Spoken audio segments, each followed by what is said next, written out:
Gandang hapon, Riyadh. Magandang gabi, Pilipinas. 4:06 po dito sa Riyadh.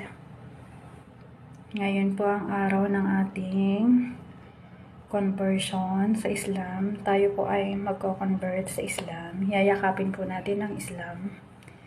Simula ngayong araw na ito, pupunta po tayo ng masjid. Iniintay ko lang po yung anak ng apo ni mama.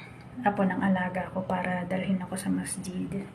At i-recite yung aking shahada na there is only one God but Allah and Prophet Muhammad is His messenger. Assalamualaikum. Actually, 15 years ko na po itong gustong mag-convert since 2009. Kaya lang, ngayon lang talaga ako naging determinado na mag-convert sa Islam. So, ang pagko-convert ko po ay sarili kong desisyon. At dahil naramdaman ko sa sarili ko na, alam niyo yun, yung kapayapaan na gusto ko talagang mag-convert.